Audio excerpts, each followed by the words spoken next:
My name is Ranulph Fiennes. My profession is leading expeditions, which I've been doing for nearly 40 years. I mean, on my passport it says travel writer, because otherwise you get stuck trying to get into a country because they don't know what some expedition leader is. It might be a spy. I had broken more geographical records than anybody else, so they called me the world's greatest living explorer.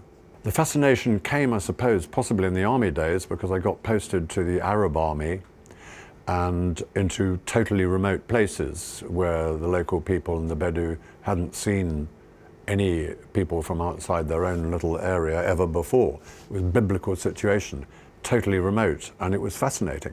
And I thereafter wanted to go to very remote places and find out more about them.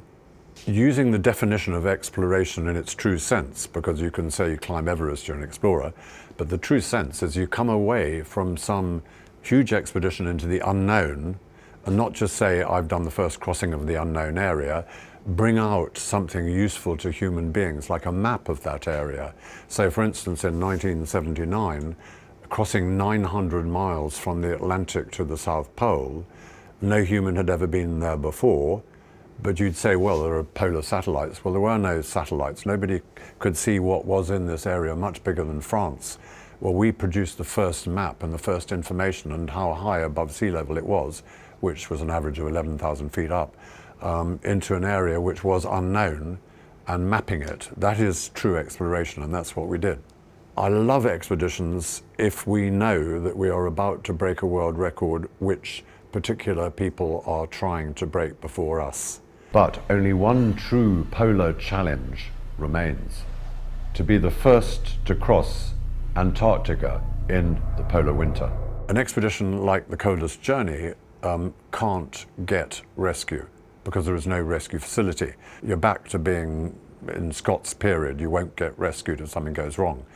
That is why governments do not give permits to their citizens to go there in winter. The first people ever to go there in winter and be allowed to travel is the expedition, the Coldest Journey. And that's why we need equipment that's not been used before on that sort of expedition outside at those temperatures. We have done many expeditions, not cold, but on Everest it's relatively cold.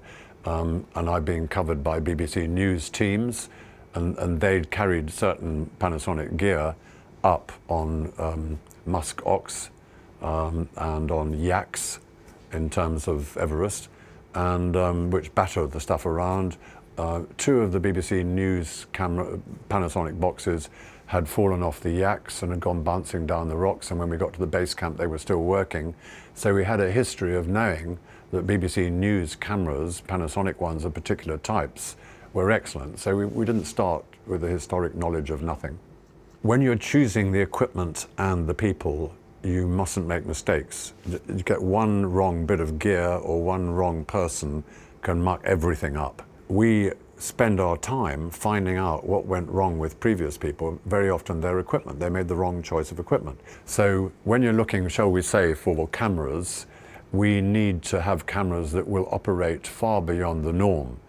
And with the cameras, we found that the company Panasonic produced the roughest, toughest, best stuff for outside, and that's what we were after. So we approached Panasonic, knowing that they might say, oh dear, if our stuff doesn't work, then it won't be good, and saying, no, well, we better not sponsor it. But they had the confidence that their stuff was good enough. Panasonic has provided us with the ability to communicate visually and by computer quickly and efficiently in the most awful circumstances to all our sponsors, to all our educational outlet, to our charity to make maximum use and raise maximum money. All our aims have been made possible successfully by the outside cameras, the inside cameras, and the computers from Panasonic. Equipment, if it works, because it's tough and reliable, enable us to be successful in passing back to the laboratories and the scientists the correct information at the correct time. If you take, for example, a computer or laptop, we need these things. The scientists need them, and they can't just go with a pencil and paper outside and then when they get back in a warm vehicle use their computer. They need to have their computer with them out in huge blizzards, extreme temperatures, falling over, possibly falling down a crevasse, bashing against the wall and so on. They need the very most rugged equipment in whatever field it is. And this, unfortunately, includes computers. So we had to find a computer that would take the very roughest, most soldier-proof treatment. Yeah, this is something very special. This is, for the army or for construction industry or for BBC in a war zone or whatever.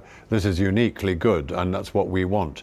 A magnesium alloy case makes it pretty much indestructible. You've got a handle, not every computer has a handle. Really good method of closing, which won't open by mistake, which very often happens. Water resistant, cold resistant. We use these things down to -80 wind chill factor. They are absolutely brilliant. And if you want reliability in dreadful circumstances, go for a tough book. If I was a judge judging the equipment which I have used from many different camera and computer manufacturers, I would say that the award must go to the Panasonic stuff based on our experience of all those different manufacturers. We are totally and utterly happy that we made the best selection of equipment, that Panasonic, just in terms of the cameras, the broadcasting cameras, the still cameras and the computers, we were very clever. We'd made the right selection because it still worked after what we had done to it, which would have made a Panasonic executive very frightened. The cooperation with Panasonic has been very efficient. Even though we've been thousands of miles away from Panasonic, the communication has been highly effective. If we come across some little question, we can get the answer from Panasonic's experts within a few hours. Panasonic employees and scientists and the people who have gradually worked on producing the Panasonic equipment which we've used, those people are brilliant, and we, the team, cannot thank them enough.